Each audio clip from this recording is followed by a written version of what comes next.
Alex Bates, and I'm here with my sports writer Benjamin Foster. And we're here to preview the Uteck Bowl, which is happening this Saturday at 1:30 p.m. on Macaulay Field. They'll feature your Mount Allison Mounties, and they'll be going up against the Laval Rouge. We're here to do a little preview of both teams and hope that you'll understand what's happening a little bit better. Ben, tell us a little bit more about this matchup. Well, Laval has went unbeaten like the other two teams in the Mitchell Bowl, which is the other semifinal this weekend, at 10 wins and no losses, and the Mounties have won 5 straight games after starting the season with 1 win and 4 losses to make the playoffs and then advance from the semifinals to win the Loney Bowl, and then are now playing in the Uteck Bowl this weekend. The Mounties beat the St. Mary's Huskies in Halifax for the 3rd time this season, 20-17 last weekend, and Laval beat Montreal 14-11 last weekend to advance to their 2nd Uteck Bowl in a row. This is really the first time ever that Macaulay Field will host a Uteck Bowl, as Rocky Stone and Moncton, which were supposed to host it, had some complications this weekend. Thanks, Ben. Let's get a comparison between the two head coaches. First, let's profile Mounties head coach Kelly Jeffrey. So Kelly Jeffries has been the Mounties head coach since 2008, so this is his 5th year as the Mounties head coach. And his playoff record is 2 wins and 3 losses, with his 2 wins coming this year against Acadia and St. Mary's. His record in the regular season is 11 wins and 29 losses. Kelly Jeffries was named AUS Coach of the Year this season for his efforts. He'll be going up against Laval coach Glenn Constantin. Constantin is one of the best coaches in the entire league. He's won 6 Vanier Cups, which is a CIS record, since his start with the team in 2001. He has an overall regular season record of 75 wins and 15 losses, and a playoff record of 30 wins and 7 losses. He's been named CIS Coach of the Year 2 times, once in 2005 and another time in 2010. Thanks, Alice. The quarterback for the Mounties this year is 3rd year Brandon Lay. After a poor start against St. X in the first opening game, which they lost, he did not start against McGill.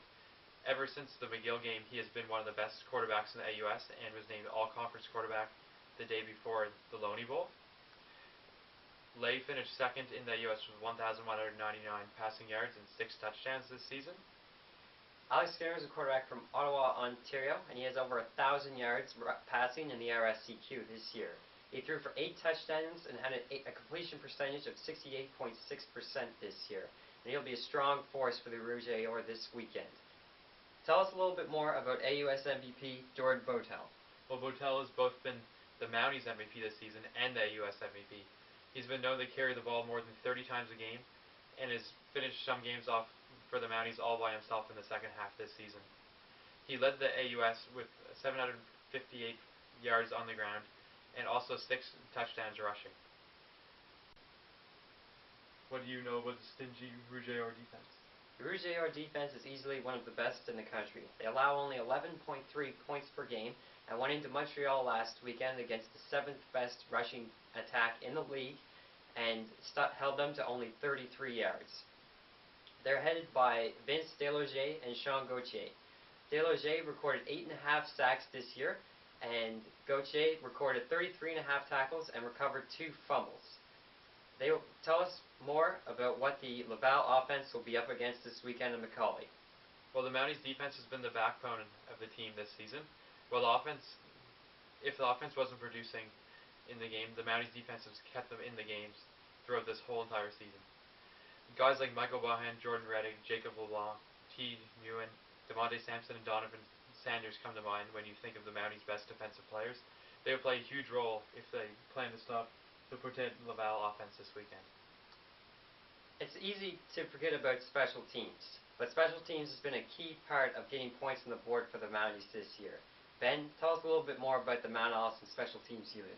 Yes, even their 1 offensive touchdown in the playoffs came from special teams, as Josh Blanchard brought the ball back 47 yards on a kick return before Lay threw the touchdown pass to Blanchard that won the game for the Mounties last week. The field position battle will be a big one, an important one for the Mounties this week, because they want to put Laval in bad positions so that they will not be able to use a pretend offense. Sackville's own Michael Bohan has also been dangerous this year returning the ball, and we'll have to watch him this week. Thank you very much for watching, Mounties sports fans. We appreciate you taking the time to watch our video. Follow along on our Twitter account at Argosy Sports, and we will have all the updates so we can tweet leading up to the big game.